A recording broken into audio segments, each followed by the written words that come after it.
Sejam muito bem-vindos ao episódio 2 do Podbuzz, seu podcast de marketing, gestão e empreendedorismo. Hoje eu estou aqui com um cara que é sensacional, um gestor de projetos da QMais Marketing Digital, para a gente desmistificar um pouco o marketing, tirar um pouco daquela curiosidade que todo mundo tem sobre investimentos, sobre estratégia de campanhas, o que dá certo, o que não dá certo, o que você tem que fazer para ter sucesso quando você utiliza marketing digital para divulgar seus produtos ou serviços. Seja muito bem-vindo, Vinícius. Muito obrigado, Alex.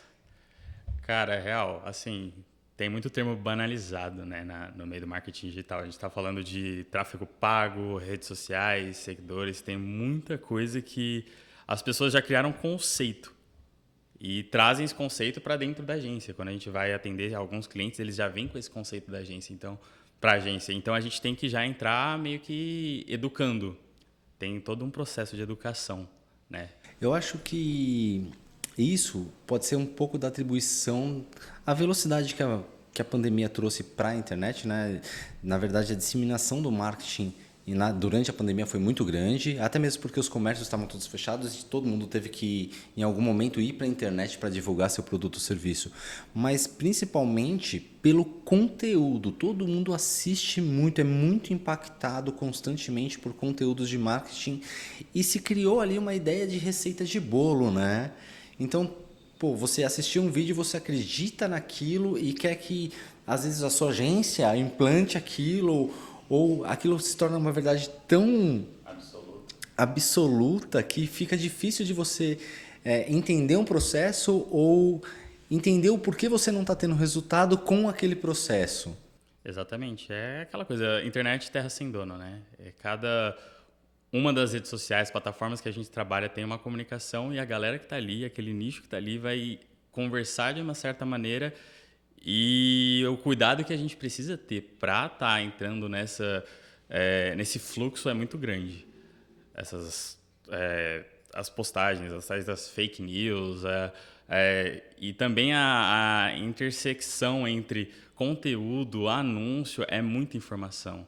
Então, tecnicamente, a gente entende o porquê que tem que tomar um certo cuidado, né? Porque o usuário vai estar ali sendo impactado a todo momento com alguma coisa diferente e ele vai acreditar no que ele está vendo. Ele já está ali naquela rede social há um tempo, né? Como é que vocês lidam com isso? Como é que você lida com isso quando o cliente chega para você impactado por grandes nomes, às vezes? Às vezes a gente sabe que a publicidade, principalmente dos grandes nomes do marketing, tem uma penetração muito grande na população e o cliente chega acreditando que ele está educado ou acreditando que ele sabe o que tem que fazer. E muitas vezes eu acredito que isso seja não relevante para uma agência ou que isso não tenha uma cadência correta dentro de uma agência. Como é que vocês lidam com isso?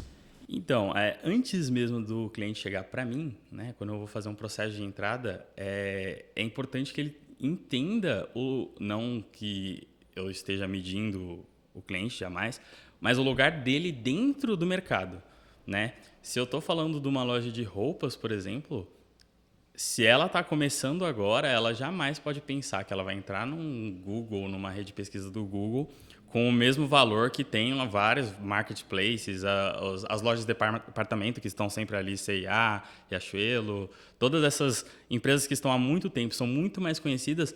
Essa outra empresa que está chegando agora, ela tem que tomar esse cuidado de entender que essas empresas elas estão botando bastante aporte. Ela tem essa... Ela tem um budget muito maior. Ele vai ter esse cacife de entrar junto com esses grandes e discutir com eles e disputar com eles o mesmo espaço. Então, essa é a questão mais importante, né? Ele entrar sabendo aonde que ele está, o que ele pode fazer e se ele quer, aonde que ele quer chegar também. É muito importante. Eu acho que nesse sentido, o começar pequeno, entendendo o seu... eu não vou dizer o lugar na cadeia distributiva, mas entendendo o seu tamanho e até onde você pode crescer de forma exponencial, faz todo sentido. E eu também acho que quando a gente está falando de concorrências muito grandes, isso me trouxe um case. Atendi um cliente uma vez que basicamente investia ali... Eu posso falar o valor, mas eu não posso falar o nome do cliente. Investi ali 10k por mês trabalhando com uma parte de produtos hospitalares. E estava em alta, estava super em ênfase, era durante a pandemia ainda. E ele queria, porque queria concorrer com um grande player. E a gente puxou ali o investimento médio desse grande player. Poxa, 10 mil para 3 milhões por mês, a diferença é brutal. Ou seja, o grande player está comprando share de mercado, ele está comprando uma parte do mercado dentro do Google ou dentro do Meta, dentro das redes sociais. Ele compra uma parte do mercado, ele não está entrando para concorrer, ele está comprando uma parte do mercado. E esse cliente que está entrando ali, às vezes com um aporte de 10 mil, ele tem que entender que ele está pegando ali uma parte pequenininha desse mercado, mas que também é possível ter sucesso com essa parte pequena, porque ele tinha bastante sucesso, mas ele olhava os grandes para concorrer, que basicamente não estavam nem prestando atenção nele. Talvez prestasse atenção nele quando ele começasse a incomodar realmente. E teria um caminho ali para cruzar, toda uma estratégia e saber se ele também estava disposto a fazer tudo que esses outros players fizeram, saiu da onde eles saíram para chegar até onde eles chegaram, né? Então, tecnicamente, apesar dele pegar o bonde andando, né, tem toda uma estratégia por trás, tem sempre todo um caminho a ser trilhado. Ele estava disposto? Eis a questão. E aí entra já uma pergunta bacana. Falando de jornada, falando de caminho a ser percorrido, independente do tamanho do negócio, vamos pensar em pequenos negócios. Principalmente porque os médios, os grandes, normalmente, não é regra, tá, gente? Mas normalmente eles têm uma estrutura já pré-configurada. Já aconteceu muitas vezes de eu pegar médio grande que não tinha estrutura nenhuma. Mas presume-se que a maioria tem. Enfim, quando esses pequenos estão começando a jornada, o que você acha que é importante? O entendimento para eles começarem uma jornada no digital. Vamos começar por um negócio físico, que eu acho que o mercado migrou ali, foi tráfego pago primeiro, era a moeda da vez, aí depois foi tráfego pago para locais físicos. E eu vou deixar aqui, tráfego pago nem chamava tráfego pago, acho que eu sou já pré-histórico, era links patrocinados, só mudou o nome. Como que esse pequeno tem que se preparar para essa jornada, o que ele tem que entender para começar essa jornada no digital? É engraçado você falar isso, porque é uma coisa que a gente conversa bastante na agência de arrumar a casa, né? Chegar uma visita, tem que estar com a casa arrumada e basicamente a visita no digital é o usuário, é o seu cliente que está ali vindo, seja para onde você quer levar, para o site, para suas redes sociais. E é isso que é importante também, saber aonde você vai estar, onde a sua marca vai exibir os seus produtos, o seu serviço e estar com aqueles locais, aqueles espaços digitais de acordo, né? O que seria de acordo? Seu Instagram, suas redes sociais, elas estão com todos os checkzinhos de bio, de feed, de configurações. A gente sabe, por exemplo, tem muita gente que chega debatendo do Facebook.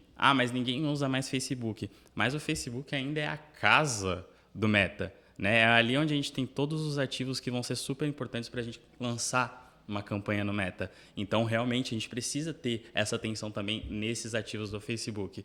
E assim como conexões, integrações, e você trouxe aí que é mais no caso dos pequenos, mas acredito que aconteça muito isso ainda nos grandes, porque os grandes às vezes têm a dificuldade de sair do tradicional, de entender que as mídias sociais, elas também são importantes, às vezes são mais importantes, e sair daquele tradicional, que é o e-mail, a comunicação por ligação, que em alguns negócios é fundamental, mas eles não dão tanta atenção realmente, às vezes, para as mídias sociais também, ou para os canais digitais que são fundamentais para estar funcionando. E é justamente isso, tem um checkzinho que a gente sempre faz na agência para saber se cada uma dessas linhas, cada um desses locais que esse cliente precisa estar mostrando o rosto dele, está ok. E é aquele negócio de entender, né? O que ele vai usar, aonde que a gente precisa olhar agora para alinhar.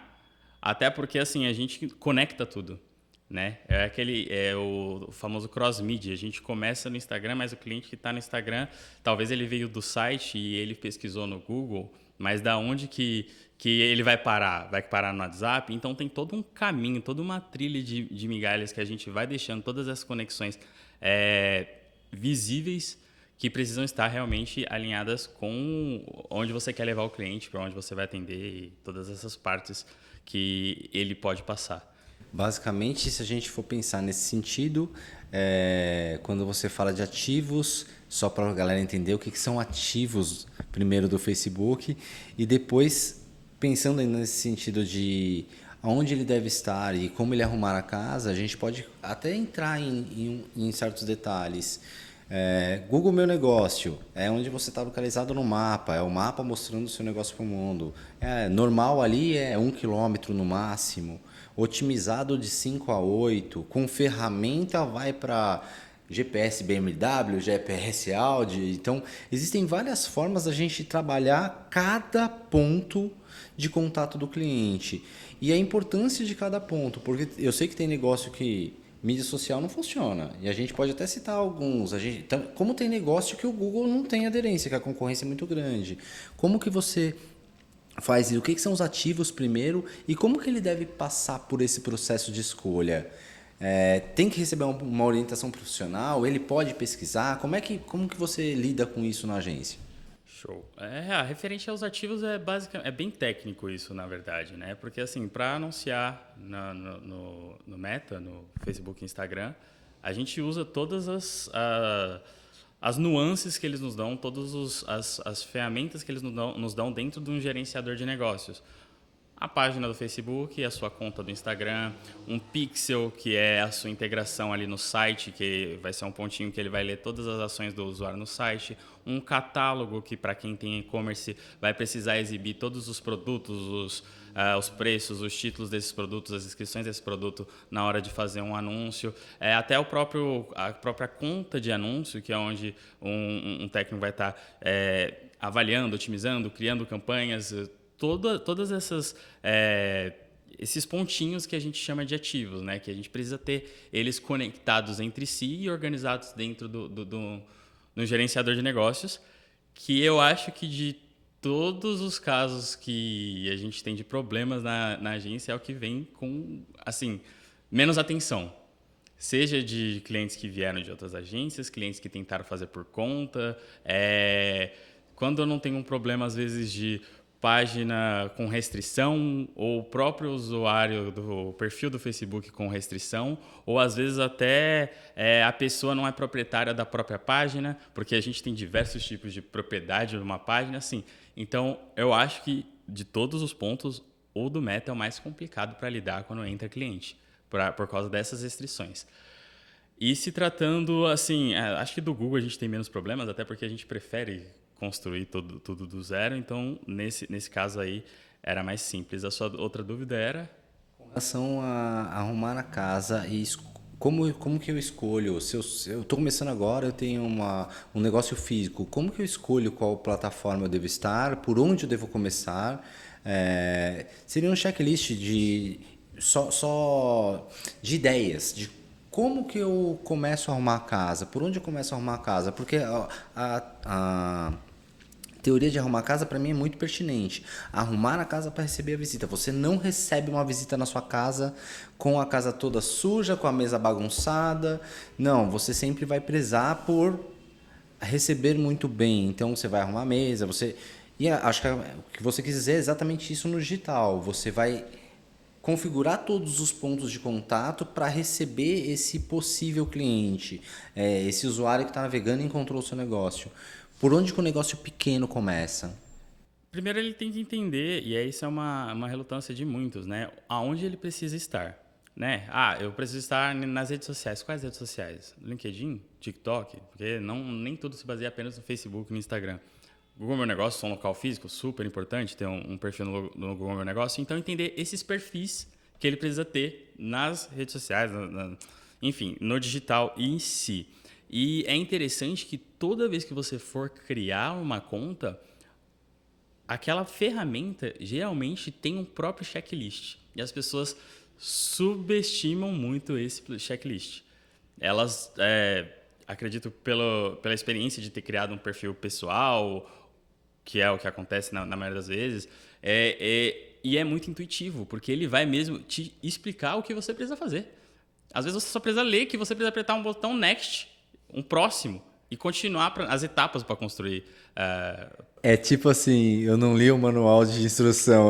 Dani, se dá aqui o controle, eu vou fazer. E é aquela coisa, as pessoas estão muito, faça você mesmo, eu vou fazer eu mesmo, e ok, não é impossível, é super possível estar construindo, mas leia um pouquinho, leia, porque realmente, na maioria das vezes, as informações estão na própria plataforma de passos que você precisa seguir e tá criando, organizando a casa. E a gente entende que são coisas muito difíceis. Quando eu comecei a trabalhar com o Meta, eu achava aquela tela horrível. Você vai criar uma campanha, ela separa em 3 telas, sendo que são telas sobrepostas. E tipo assim, eu ficava tentando pensar para onde que eu preciso olhar, né? E quando eu fui aprendendo, que eu fui entendendo que eu precisava realmente seguir a ordem.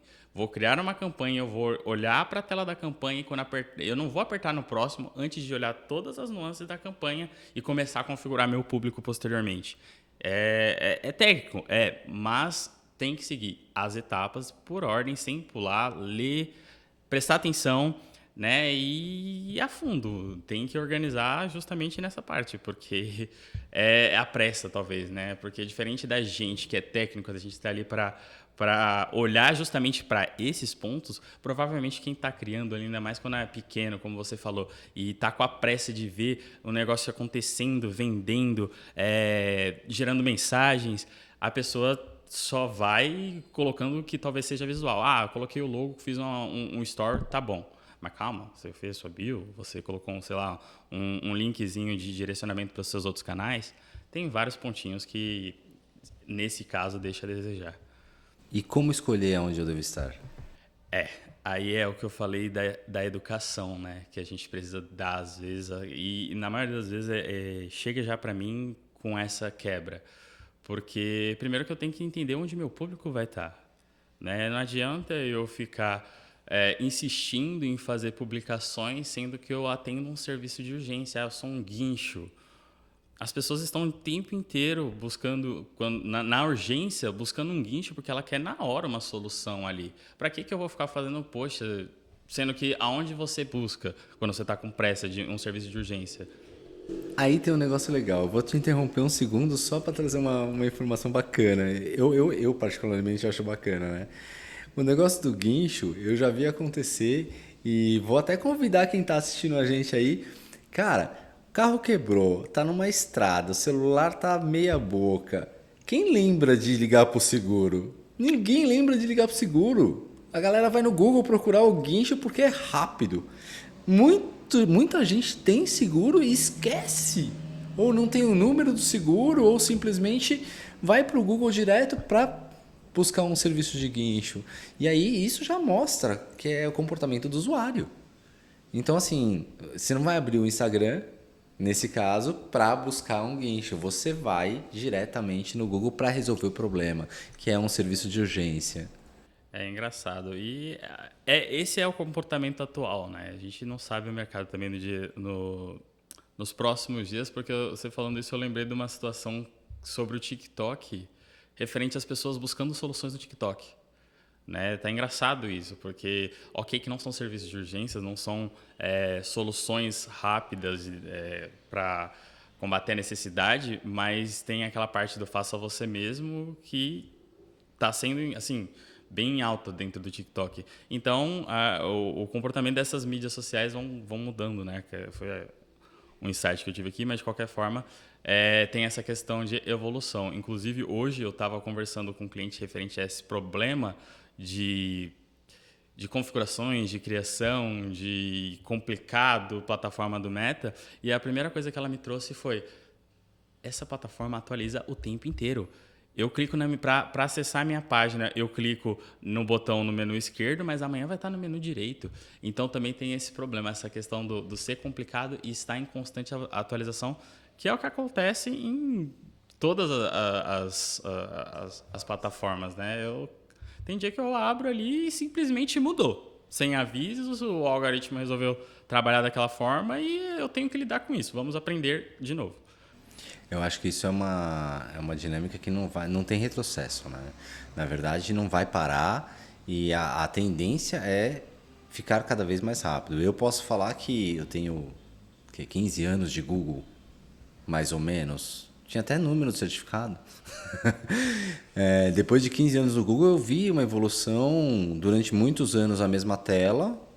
E quando começou a atualizar, nós, donos de agência, quem trabalhava, quem lidava com o Google diretamente, não queria as telas novas, porque existia dificuldade, tinha uma curva de aprendizado para mexer. Então a gente relotou tudo que pôde. Aí quando trocou, você fala assim, cara, agora não tem mais como. Então, e hoje isso é muito mais rápido. O que demorava 5, 6 anos para acontecer, está acontecendo a cada 3 meses.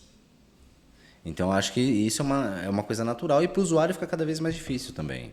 Justamente. E ele não tem o contato que a gente tem todos os dias, né? Então, tecnicamente, quando chega nas minhas mãos, na maioria das vezes, eu já sei onde ir ou como solucionar aquele problema, porque eu estou todo dia com as mesmas telas abertas, entendendo as mesmas situações e sabendo e resolvendo microproblemas dentro daquelas ferramentas. Então, para a gente acaba sendo nativo, tecnicamente, apesar dessas mudanças do layout da plataforma acontecerem com constância, geralmente eu sei que se mudou dali, tá fazendo a mesma coisa, mas de outro ângulo. É só ter essa noção. E aí, quando ele pensa em escolher a plataforma, o que ele deve levar em consideração? Você falou das redes sociais, legal. Então, isso eu vejo acontecer muito. O cliente chega, eu quero TikTok, eu tenho Facebook, eu tenho Instagram, tenho que publicar em tudo, quero social para tudo. E aí, quando você vê o fundamento em vendas, que é o objetivo final, seja venda de serviço, seja venda de produto, as plataformas, nenhuma delas trazem resultado, mas existe ali um esforço do cliente ou da pequena empresa em estar presente em todas as redes sociais ou em muitas redes sociais. Como que você vê isso? Como é que você escolheria? Justamente, é como o ponto principal do público, né, que a gente trouxe, onde seu público está, você vai precisar atender a demanda dele dentro daquela plataforma, seja de buscas ou de visualizações dentro das redes sociais, que seria o foco ali. Mas, além disso, além de entender o seu público, tem outros dois pontos que eu acho bastante importante, é a sua concorrência, né, e o seu budget. Né? Tecnicamente, eu não vou conseguir competir ali num leilão onde eu pago por clique R$ 15 anunciando por R$ 6, R$ 7 no dia. Porque a gente sabe que existem nichos no mercado que tem essa média de clique. R$ 15, sim. R$ 20, tem R$ 50 média de clique? Tem. Existem todos esses detalhezinhos ali e a pessoa tem que estar disposta a entrar para estar de igual com igual, porque senão, se eu não apareço, né, eu não vou ser lembrado, eu não vou ser clicado, eu não vou estar atraindo cliente nenhum. Você não vai nem gerar o risco de trazer o cliente. Exatamente. Mas eu acho que isso é interessante. Quando a gente fala de você encontrar seu público, de você saber onde está seu público, eu acho que tem uma parte ali que a gente pode até deixar de dica. Se é TikTok, é um público jovem. É um público jovem, é um público mais jovem, 25 menos. Se é Facebook, é um público um pouco mais. Não é velho, velho não é a palavra. Um pouco mais maduro, que eu já estou nessa faixa. Um pouco mais maduro. Instagram já pega a intersecção entre o jovem e o maduro. Então, LinkedIn é uma rede totalmente profissional. Google, ele vai atender tanto o produto quanto o serviço, principalmente serviços de urgência, mas tudo se busca no Google. Então, é você ter essa definição de como o seu público interage, qual que é a faixa etária do seu público, conhecer mais o público. E eu acho que esse é um grande, não vou falar defeito, mas acho que essa é uma grande falha de quando você está buscando crescer, não conhecer o público, fazer acreditando só no que você escuta e no que você vê, e não pesquisar internamente. Eu acho que essa pesquisa interna de faixa etária, de onde esses clientes estão, sua base é o seu maior, a sua base de clientes é seu ouro dentro de uma empresa. E não apenas como ele vai te encontrar, mas como você vai direcionar a comunicação após ele ser impactado, né? Porque, por exemplo, Às vezes, algumas campanhas direcionadas, começando ali no Facebook, Instagram, e ela é direcionada para o WhatsApp. E eu tenho um boom de mensagens. Sua empresa está preparada para responder aquele boom de mensagens que deu? São casos e casos. Ou então um e-commerce. Né?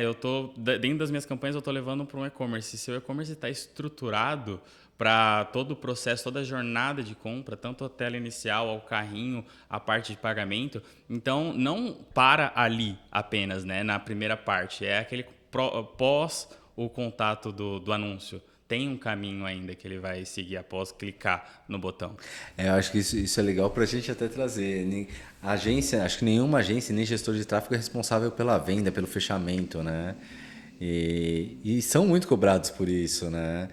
Poxa, te mandei 50 leads, você não vendeu. Aí você vai testar, vai fazer um cliente oculto e a pessoa demorou 5 horas para responder um WhatsApp. Eles falam assim, pô, em horário comercial, em dia comercial, você quer vender 5 horas depois, eu já até executei o serviço com outra empresa e você ainda está me respondendo. Então, eu acho que a parte estrutural de entregar um lead, de entregar um tráfego qualificado, uma landing page, enfim, de entregar todo o processo, ainda tem a correlação com o processo do cliente de atender, de vender, de ter um script bacana de venda, de ter um atendimento rápido. Eu acho que isso hoje é um grande diferencial no mercado e é um diferencial pouco explorado pela maioria.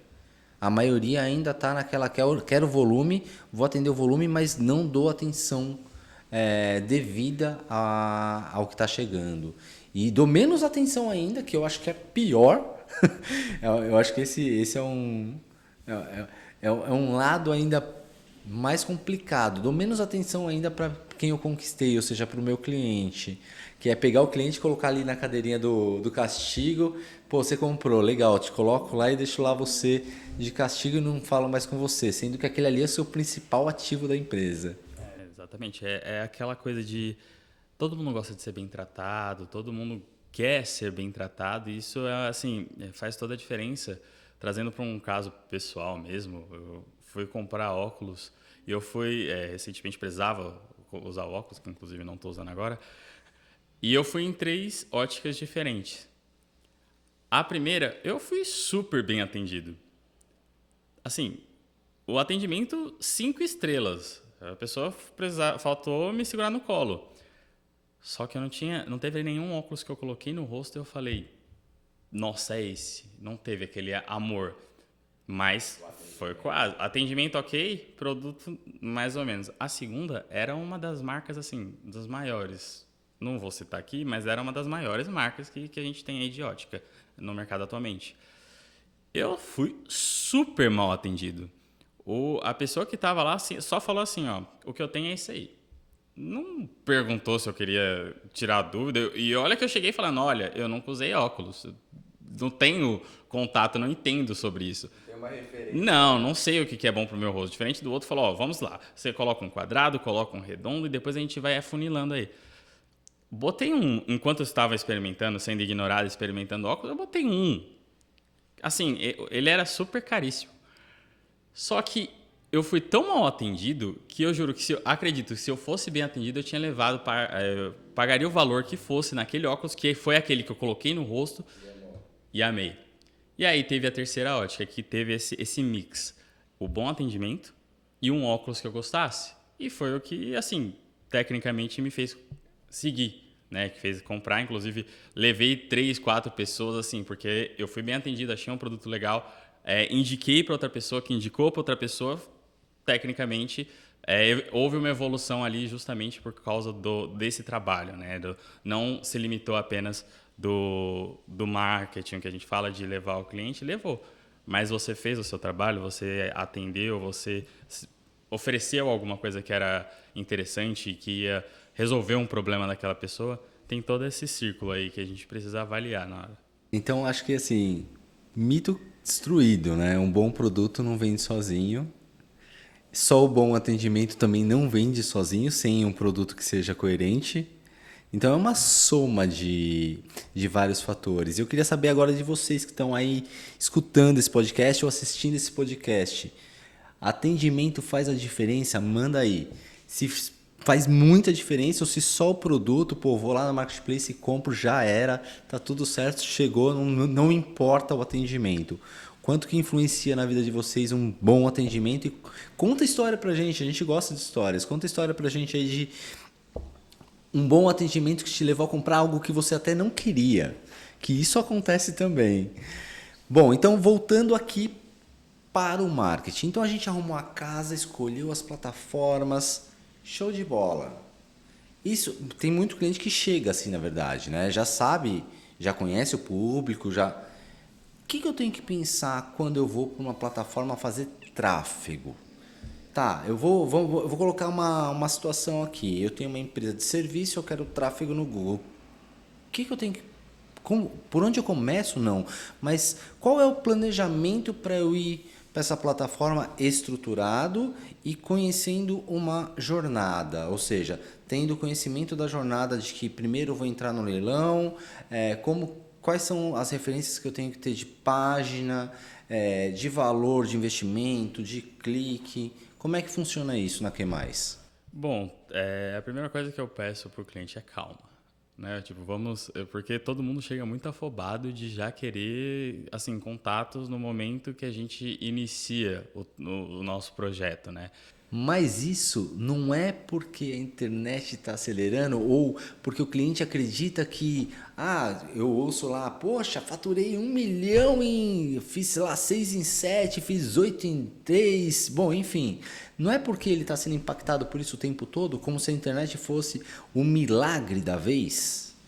Exatamente, provavelmente é por isso. E aí é justamente essa questão da gente entender que quem está ali já passou por esse processo. E se você está começando por esse processo, a gente tem toda uma curva de aprendizado para passar.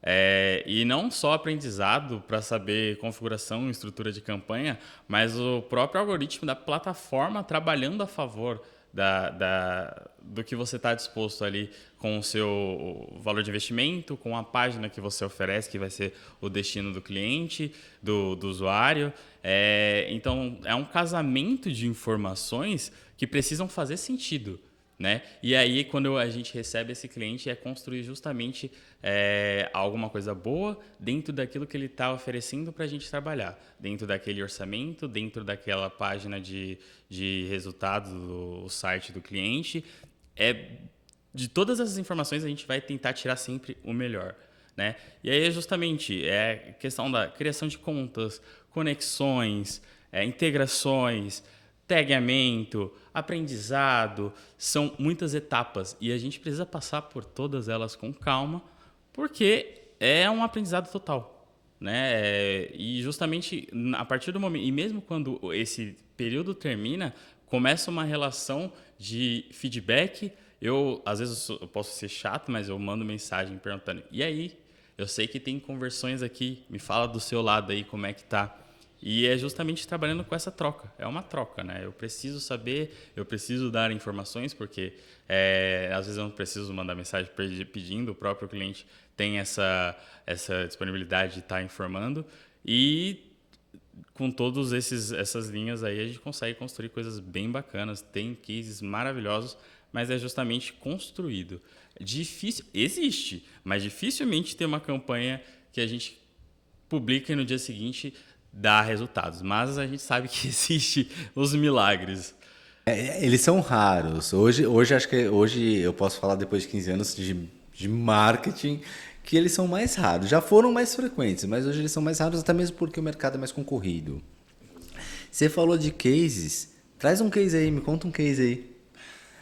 Mas que não seja esses de velocidade gigantesca, tá? Porque aí a gente tá mentindo pra galera. Existe sim os cases de velocidade muito rápida, que a estrutura é inteira e quando se publica a campanha, 2, 3 dias tem um resultado expressivo, mas não é o comum mais.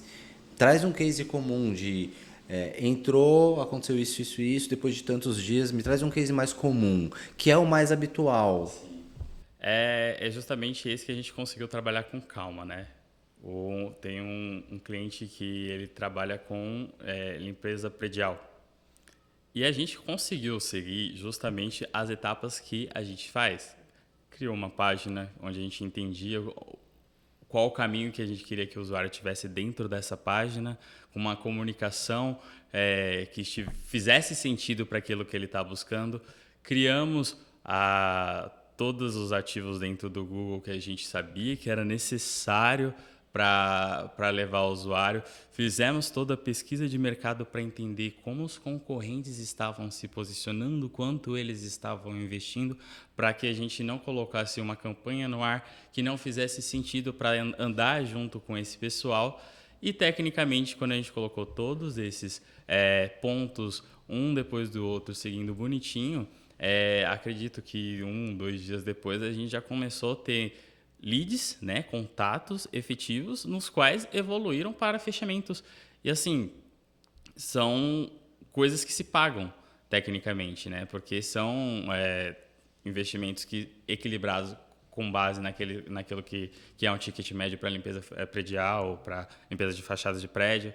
Então, tecnicamente, foi uma surpresa, porque a gente trabalha, como eu falei, com aquilo que a gente tem, mas apesar da gente ter colocado todas as pesquisas em jogo, aquilo do nosso conhecimento ali, deu certo, assim, o cliente está super satisfeito, porque eu sei que ele manda mensagem falando que, olha, eu estou com não sei quantos contatos aqui, estou em negociação, e ele entendeu também que teve a parte dele da negociação, né, dos contatos chegando e saber evoluir, que é aquela parte que a gente falou do bom atendimento.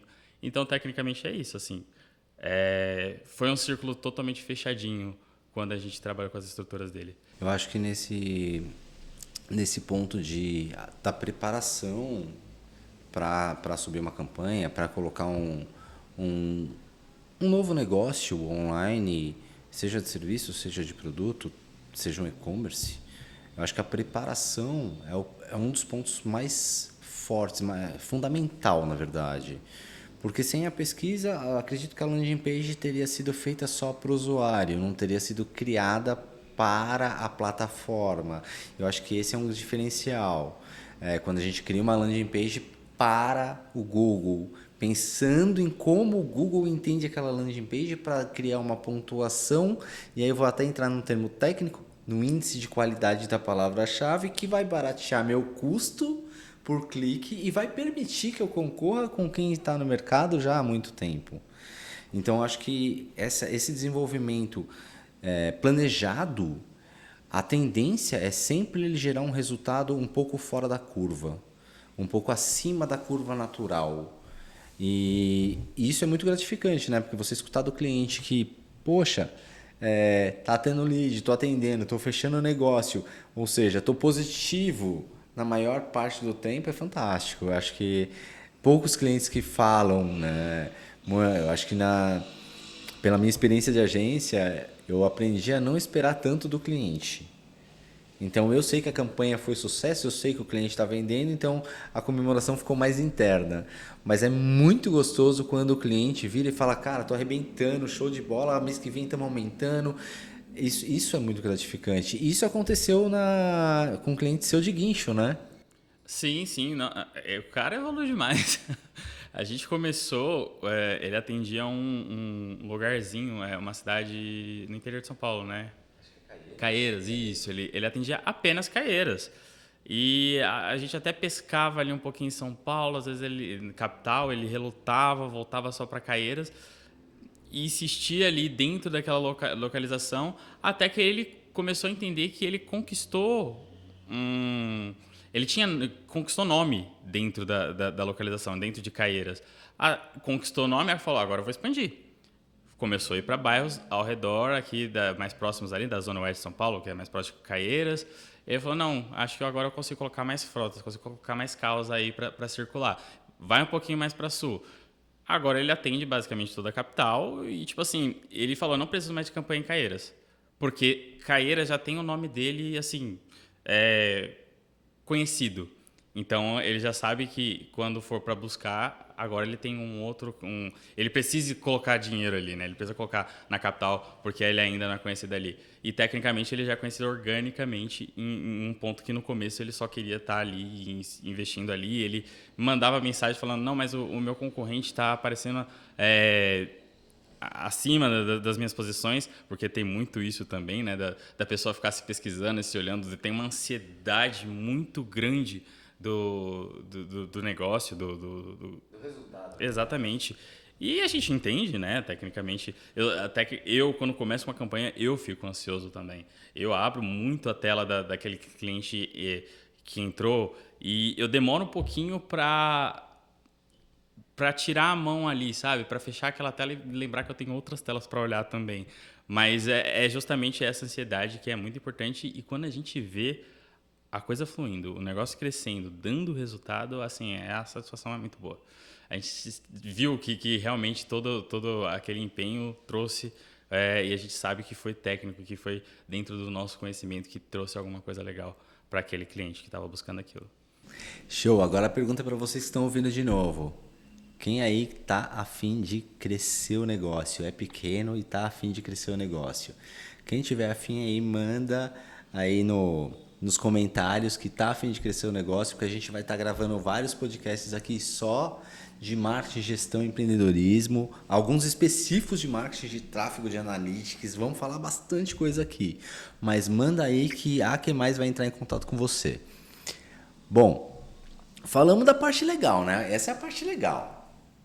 Case de sucesso, todo mundo feliz. E a parte difícil, quando uma campanha sai do eixo, ou quando o cliente não entende ou não conhece para cobrar uma agência, como é que você lida com isso? Eu pergunto do cliente não conhecer, não é por demérito do cliente, mas muitas vezes ele só quer o resultado. E para explicar o resultado, Primeiro, essa questão da ansiedade é uma das coisas que mais atrapalha, né? Aquela questão que a gente trouxe no começo do cliente entender o lugar que ele está, entender que o valor que ele está investindo vai refletir especificamente, que o valor que ele está refletindo vai refletir especificamente no resultado que ele vai ter, que se em possibilidades de escala é super importante. Então, primeiro acalmar os ânimos, né? Colocar as cartas na mesa e falar, olha, com isso que você está pretendendo investir, a gente pode oferecer isso. E não é promessa, porque justamente aquela questão da fórmula, né? Aí é uma questão da desmistificação. Não existe fórmula. Não porque deu certo para esse guincho que estava naquela cidade, que tinha aquele orçamento, que vai dar certo para um outro guincho que está numa cidade diferente, que tem um outro orçamento, porque ele tem outros concorrentes, tem outras pessoas lutando por espaço nas partes sociais, nas mídias digitais, e vão ter resultados diferentes. A gente tem um exemplo muito bom disso, que a gente trabalha para uma clínica odontológica, que ela faz um rodízio de campanhas, né, para as unidades, porque existem unidades dessa clínica em todo o Brasil, e tecnicamente as artes são as mesmas, né, as configurações, as contas são as mesmas, o investimento é o mesmo, só que cada lugar tem um resultado diferente. Porque o público daquele lugar, de uma cidade pequena, vai reagir de uma forma diferente de um público de uma cidade grande. Por que eu vou colocar uma campanha de Google Ads numa cidade pequenininha? As pessoas se conhecem. Se abrir uma clínica odontológica numa cidade pequena, ninguém vai pesquisar no Google por ela, porque a pessoa mora a 2 ruas de distância daquela clínica odontológica, né? Já faz todo sentido do mundo isso acontecer numa capital, numa metrópole, porque são muitas ruas, são muitas clínicas, são muitos preços. Tem que ter uma pesquisa, né? Então tem todo esse entendimento aí que assim é de extrema importância para o cliente. Ele precisa entender onde que ele está e o que ele pode conquistar dentro daquele mercado que ele vai atuar. você trouxe um negócio legal que acho que falta ainda uma maturidade de cultura, de entender a cultura do local. Dentro do tráfego até, nossa, bati no microfone. Dentro do tráfego até, falta uma cultura de local, porque tem locais, e eu vou dar um exemplo aqui, que eu utilizei, eu fiz uma brincadeira de tráfego numa cidade pequena, uma cidade 250 km de São Paulo, que é Cananéia. Cananéia tem ali seus 15 mil habitantes. Poxa, naturalmente, quando você fala que o público é diversificado, eu não vou focar tanto no Instagram porque eu não quero uma faixa etária tão alta. Eu queria uma faixa etária de empresários, então ali até os 50 no máximo. Fazia sentido eu estar no Instagram e uma parte pequena no Facebook. Mas espera aí, qual é a cultura local? Qual é a plataforma que eles mais acessam? E aí é legal, porque isso é pouco realizado. Lá é o Facebook. O Facebook é utilizado absurdamente para negócios. E você vai falar, ah, não, mas é só a galera mais velha, é só a pessoa mais madura. Não! Todo mundo na cidade utiliza o Facebook. Então, se você quiser se comunicar com todo mundo, você não vai usar o Instagram. Então, não fazia nenhum sentido eu anunciar no Instagram, sendo só Instagram com uma pequena parcela de Facebook, se a cultura local é Facebook, se a galera faz negócio no Facebook, se a galera se comunica pelo Facebook e usa menos o Instagram. Então, conhecer muitas vezes aonde está o seu negócio, como que essas pessoas se comunicam naquela localidade, porque cada cidade é diferente. E até a forma de expressar. Outro dia eu escutei assim: poxa, você vai ser preconceituoso se você incentivar um criativo brincando com mineiro. Falei, poxa, mas eu gostaria de receber um criativo que falasse igual a mim. Eu não preciso ser paulista e anunciar no Manaus falando da mesma maneira. Eu posso fazer criativos utilizando essa cultura local, utilizando a linguagem, utilizando as gírias. E eu acho que isso faz muita diferença quando você é impactado. E esse achismo não é achismo, é métrica. Porque com uma pequena verba, eu bati mais de 9 mil pessoas em coisa de 24 horas. Com anúncio certo, canal de comunicação, plataforma correta, comunicação simples. Poxa, foi sucesso. Agora, se você está fazendo um tráfego, não está olhando para nada disso, você só está colocando um anúncio falando assim, mostra para todo mundo, não adianta você querer ter o mesmo sucesso que o outro está mostrando ou que o outro está ali tendo dentro do digital, porque existem estruturas e estruturas, existem estratégias e estratégias. Eu acho que esse é um ponto muito importante. A estratégia que vem junto ou até antes da campanha para que essa publicação, para que essa campanha tenha um resultado fora da curva. Exatamente. Essa questão do aprendizado da pessoa, da educação dela, do público dela, do potencial que ela pode alcançar dentro da onde ela está, da onde ela vai anunciar. E também essa questão do olhar o que está acontecendo. Achei interessante você falar essa questão das pessoas verem o sucesso das mídias sociais e falar, eu vou anunciar ali porque é ali que tá, é ali que é o ponto-chave. Mas você está sendo impactado pelo anúncio o tempo inteiro. Existiu toda uma cadeia distributiva, existiu uma preparação, existiu diversas configurações e existe também a preparação pós o contato, né? Então, tá com toda a casa arrumada e a sua equipe arrumada, o seu ponto comercial arrumado. A gente já teve clientes que trabalhavam, por exemplo, com campanhas de cadastro, que ele tinha inúmeros cadastros, não sei se era 50, 60, 70, 90, enfim, não lembro quantos cadastros ele tinha por dia. Mas ele tinha uma equipe comercial para receber esses cadastros, né? Não era uma coisa de, beleza, eu tenho 100 cadastros por dia, vou mandar um e-mail para cada um numa plataforma, sei lá, gratuita. Não era automatizado. Ele tinha um contato quente, ainda mais porque esse cliente, ele trabalhava com pessoas mais velhas. Eram pessoas que ele botava todo mundo da equipe comercial para bater um papo no telefone. Falava com as senhorinhas ali para oferecer o produto e para ter um contato, né? Para ter uma conexão com essas senhorinhas. E é isso, é você entender justamente qual que é a cultura que você precisa estar seguindo para você evoluir dentro dos anúncios. Se não, você vai estar... é seu dinheiro, né? Você está colocando dinheiro ali, mas você precisa estar preparado para lidar com todos o caminho que aquilo ali pode chegar.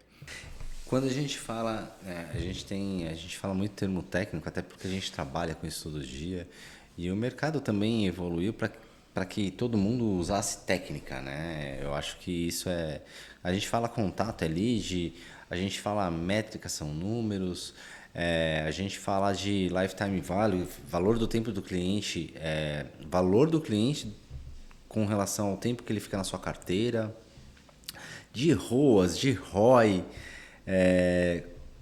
Tem muita pergunta que chega assim, poxa, mas qual é o ROI ideal? Qual que é o ROAS ideal? Ou seja, qual que é o retorno sobre investimento ideal? Qual que é o retorno sobre investimento antes da propaganda ou sobre a propaganda que é o ideal?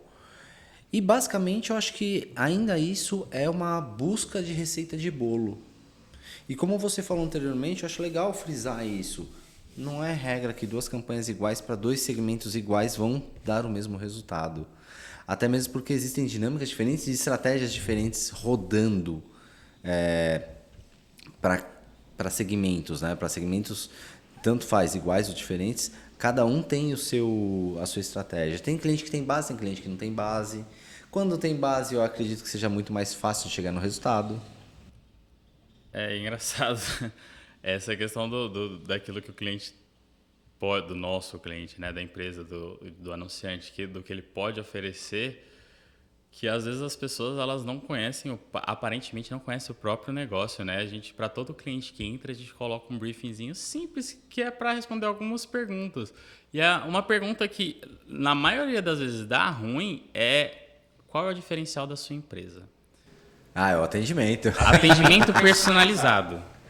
O que é atendimento personalizado? Me explica aí. Você dá um bom dia no WhatsApp, fazer o mínimo, né? Ou então, sei lá, fala de alguma coisa que se você pesquisar em qualquer outro negócio do mesmo segmento tem a mesma coisa, não é diferencial. Será que você tá pensando no seu negócio realmente nesse formato para anunciar? Porque eu preciso saber qual que é o seu diferencial, porque eu quero trabalhar os seus pontos fortes na hora de anunciar, na hora de fazer um criativo, de criar uma arte ou de fazer um copy, um texto persuasivo. Eu preciso destacar os seus pontos fortes. Se você não sabe o seu ponto forte, como que eu vou saber o seu ponto forte? Aí o cliente vai falar assim, usa IA.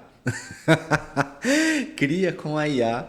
E isso é verdade. Na verdade, acho que conhecer o próprio negócio é a premissa básica. Não importa se você é grande, se você é pequeno.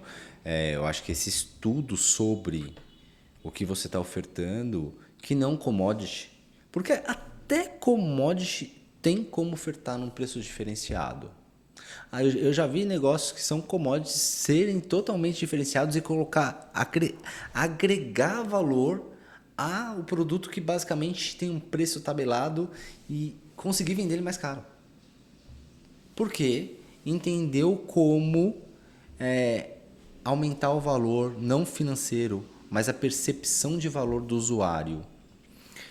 E aí, quando a gente falou, não existe receita de bolo, eu preciso agregar valor, seja no diferencial competitivo, seja na forma de persuadir o cliente. Para onde que eu devo olhar? Quais métricas que eu devo olhar? Se eu comecei agora, quanto tempo que eu devo esperar resultado real?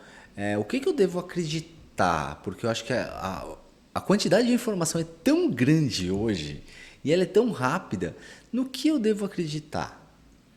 Acho que tão importante quanto olhar para os seus pontos fortes é olhar para os seus pontos fracos, né? Porque assim, dificilmente a gente vai receber um projeto ali, iniciar um projeto que vai estar do jeito que a gente queria que ele estivesse para anunciar, que tem o orçamento que a gente queira, que tem educação, que o cliente tem educação no sentido de conhecer todas as etapas, toda a dinâmica que a gente queria que conhecesse, ou que está disposto a quebrar todos os paradigmas que ele construiu com as outras experiências dele, tanto no marketing tradicional, quanto que ele viu nas redes sociais ou com o que ele teve de experiência com outros gestores de tráfegos ou agência, e isso acaba sendo, às vezes, um calo, todos esses pontos fracos, e entender que ele vai ter que superar algum desses pontos para ele ter o resultado que ele busca, que ele está buscando ali. Porque se ele traçou um objetivo e ele passou claramente para esse objetivo para a gente vai fazer o máximo possível para chegar próximo com o que a gente tem. E aí a gente abre o jogo. Olha, com o que você está oferecendo para a gente consegue trazer tal coisa. Não dou nenhum número exato, porque a gente não adivinha e não tem fórmula, não é matemática exata isso aqui, mas dentro da nossa experiência, dentro do próprio algoritmo e até de um funil que a gente pode construir do que ele tem atualmente e de como o mercado anda, a gente consegue ter uma previsão, né? E trabalhar com essa previsão sendo sempre o mais honesto possível, falar, cara, vamos colocar essas metas aqui e trabalhar o máximo possível para chegar. Qualquer obstáculo, qualquer objeção, a gente vai buscar formas para contornar isso. Eu acho que isso, na verdade, é uma parte de experiência, né? Porque tem tanta... Eu, pelo menos, eu sou muito impactado também. Tem tanta gente falando de resultado rápido, tanta gente querendo... Depois da pandemia, se formou muitas pessoas de internet, se formou muitas pessoas de marketing, só que é formada de cursinho. Então, o que eu mais vejo são pessoas tentando entregar um resultado sem conhecer o que está fazendo, ou somente replicando uma estratégia A ou uma estratégia B, que seja basicamente o que ela viu de alguém que já fez. E eu vi isso por um post que eu fiz no Instagram, mostrando ali teste de criativo, teste de público, e aquele post explodiu. Eu falei, gente, tipo assim, eu publico um monte de coisa que eu acho legal, nem sempre é, que eu acho legal, e quando eu coloquei ali uma receitinha, que não é uma receita, uma receitinha, aquilo ali explodiu. Só que não é regra, aquilo ali, óbvio, é um passo a passo.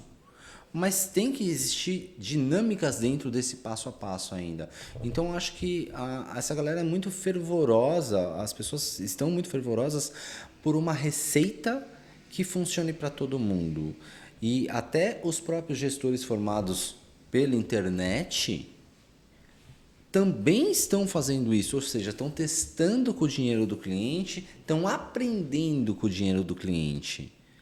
Isso é ruim? Não, eu também aprendi, mas tudo bem, eu aprendi lá atrás, mas eu também aprendi. A questão é, o resultado sempre é uma obrigatoriedade, seja ele grande, seja ele pequeno, mas o resultado sempre foi uma obrigatoriedade para mim. E levar esse resultado, tanto faz para o cliente pequeno, que tem pouca verba, que particularmente eu sempre gostei desse cliente com pouca verba, porque é sempre um desafio você concorrer com os grandes. E às vezes em mercados que são realmente muito concorridos. Assim como teve clientes que, poxa, 500 mil de verba ao mês. Cara, é fantástico, eu estou comprando no mercado. Agora, fazer a mesma coisa com 500 mil, de 500 mil, né? De um cliente ao mês, com R$500 do outro, não existe. E eu acho que isso, a internet mostra o que é gravado para chamar atenção hoje. Fala-se muito de resultado, mas fala-se pouco de processo, fala-se pouco de jornada, fala-se pouco de educação real do que você tem que entender, porque é o aprender a pensar e não a só copiar e colar. Eu acho que isso acontece demasiadamente. E isso nos prejudica, né? Isso acaba prejudicando a agência. Tanto que não apenas para os gestores de tráfego, mas o fato como eu trouxe, as plataformas estarem mudando, faz a gente quebrar a cara com diversas coisas que para a gente já foi super funcional, né? Assim, coisas que o próprio Google ditava de regra, de que precisava ser daquele jeito, hoje não é mais. Não é, ainda mais com ele, não só o Google, mas todas as plataformas para divulgação, para marketing, estão incluindo a inteligência artificial. O algoritmo trabalhando parceiro da inteligência artificial. E ele quer impor aquilo ali como absoluto. Né? Eu tenho reuniões com analistas do Google, assim, periodicamente, e eles estão sempre falando, não, usa agora a inteligência artificial é o caminho. Agora eu vou falar só um pouco técnico, mas uma palavra-chave, se eu quiser aparecer sendo exibido num resultado de pesquisa especificamente para aquilo que o usuário está buscando, se eu estou falando, sei lá, eu não quero aparecer para guindaste, eu só quero aparecer para guincho, mas para o Google é a mesma coisa. E foi apenas um exemplo.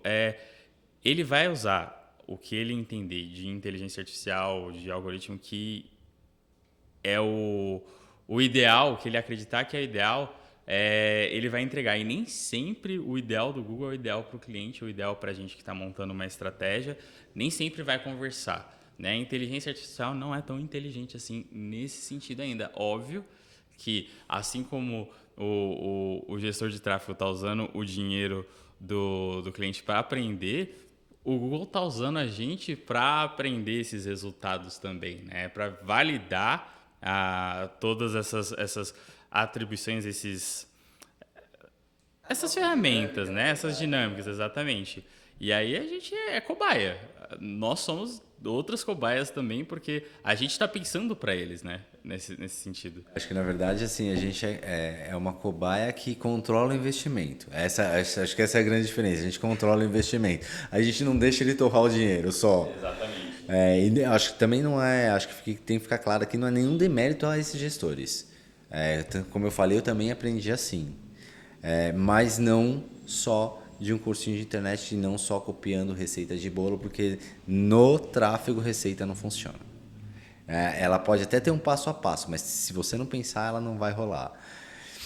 Para a gente finalizar, vamos deixar aqui dicas. O que você daria de dicas para a galera que está começando aí? Seja a pessoa que está anunciando, seja o gestor, seja a pequena empresa. O que você deixa de dica assim, fácil, tá? Sem termo técnico, pelo amor de Deus. De maneira fácil, assim, para que a galera tenha ali só uma visão mais clara de como utilizar o digital para ampliar o negócio, para conquistar mais clientes, que no final, eu quero o branding, mas o branding faz você vender. No final, tudo se resume a conquistar mais ou manter e melhorar a venda. Acredito que uma coisa muito importante é você olhar para as métricas certas, né?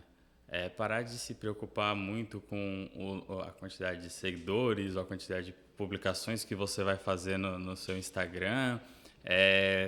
São partes da perfumaria, mas o bruto não está ali, né? Vão ter estratégias, vão ter caminhos melhores a ser seguidos, e quando você olhar para as métricas certas, aí vem aqui, volta aqueles termos, para o ROI, para o ROAS, para qualquer uma dessas outras questões, esses pontos, entender quais os caminhos que você precisa seguir. E aí entra de novo aquela questão: quais plataformas eu preciso estar, quais campanhas que eu preciso, aonde eu preciso colocar o dinheiro, quais campanhas que eu preciso ter. Obviamente que aí muitas das vezes entra a gente, mas olhar especificamente pro lado certo da moeda, não ficar insistindo naquilo que a massa fala que funciona.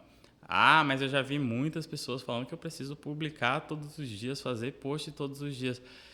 Isso vai te cansar, isso vai gastar do seu tempo que você poderia estar colocando em outro lugar, investindo em outro lugar, e na maioria das vezes não vai te levar a lugar nenhum. Eu acho que esse ponto aí é chave, né? Eu fiz essa pergunta para uma pessoa esses dias. Quanto tempo você investe em criar conteúdo? Eu gasto lá 2 horas por dia. Quanto você já vendeu pelo conteúdo que você cria? E aí vai ter a galera que vai defender. Não, mas eu vendo com conteúdo todo dia. Mas para essa pessoa especificamente, nunca tinha vendido, fazia conteúdo todos os dias, tinha lá um post, 2 reels, fazia transmissão ao vivo, tava ali fazendo o que os grandes gurus falam já há alguns meses. E aí você entra no perfil, tem 3 curtidas, que são de pessoas conhecidas. E a pessoa gastando energia e sem contabilizar o financeiro, porque 2 horas que a pessoa está investindo ali são 2 horas dela.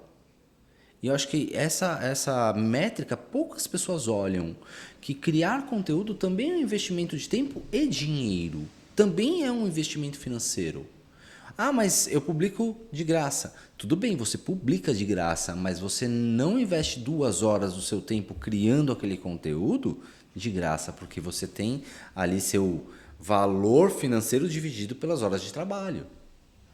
E é um esforço que, ao meu ver, muitas vezes, com uma campanha simplificada, uma campanha simples de Meta Ads, a pessoa ia ter 10 mil vezes mais resultado do que em 90, 180 dias criando conteúdo. E talvez, eu não vou nem falar talvez, e na certeza, vai trazer mais gente do que o conteúdo na maior parte das vezes. E nem sempre viralizar é legal, né? A gente já viu isso, viralizar é bacana, poxa, é bom pro ego. Mas você viralizou, seu negócio é em São Paulo, num bairro específico, você atende 5 km dele, ou seja, só as pessoas que estão a 5 quilômetros do seu negócio vão até ele. Você viralizou no Brasil, mas não vendeu mais nada? Então nem sempre a viralização é um negócio bacana. As pessoas são muito... às vezes cresce o olho em algumas situações desnecessárias. Você está falando isso rapidinho, outro case aqui, de uma pessoa que estourou e tinha justamente essa questão. Ela tinha um raio limitado de atendimento, mas ela viu, ao invés dela melhorar dentro do que ela estava atendendo com esse crescimento súbito que ela teve, ela começou a olhar a possibilidade de merchan, de vender conteúdo, de vender cursos por causa desse crescimento que teve de outro lado. Mas aí começou a falhar com o negócio principal, que já não estava perfeito, né? Então é esse negócio de tomar o cuidado que as mídias sociais elas vão te ajudar, mas elas também podem te dar uma rasteira. É engraçado isso, né? Porque é tão falado que tudo funciona e quando... Acho que são poucas as pessoas que falam aquilo que não funciona ou aquele investimento de tempo que, poxa, fiquei lá tentando publicar. Acho que isso daí é uma das maiores dores da rede social. Eu quero publicar constantemente para criar a possibilidade de ter mais clientes, de criar a possibilidade de vender, e aí eu não tenho tempo para criar o conteúdo, e eu acho que criando conteúdo eu vou chegar lá, e aí ainda gera uma autoculpa, né? Poxa, eu devia investir tempo naquilo, porque aquilo ali vai trazer cliente para o negócio, e nem sempre, muitas das vezes, na verdade, não é o caminho, mas é o caminho que a rede social desenhou para aquilo, né? Mas não significa que é o caminho do sucesso. Pode ter sido o caminho daquele influencer A, B, mas se você é um negócio local, não tem sentido você seguir esse mesmo caminho. Eu acho legal. Negócio local tem muita coisa para desmistificar, né? Pra gente bater e falar assim, cara, não faz isso porque não vai dar certo. E isso também gera uma relutância, né? Porque quando você fala pro cliente que não, o que acontece? Aí vem uma choradeira, né? Tem que lidar. Tem que fazer? É complicado, porque no final das contas é a palavra dele, né? Ele que decide. A gente vai falar, ó, não. Vai orientar, mas... Vai orientar, mas eu falo assim, olha, é seu dinheiro. Você vai estar arriscando, né? Tipo, aquelas máquinas de jogos, caça-níquel. Você está colocando seu dinheiro aqui. Você tem chance de retorno? Tem, mas ela é, assim, mínima. A chance é de perder. Exatamente. Jogos de azar, né? Talvez seja isso. Com certeza. Show de bola. Vinícius, muito obrigado pelo papo. A gente vai se ver mais vezes aqui. Para você que assistiu aí, que está aqui na finalização, quer entender mais, quer conhecer mais, ficou com dúvida em alguma parte que a gente colocou aí, manda nos comentários que a gente vai estar respondendo. E até o próximo Podbuzz.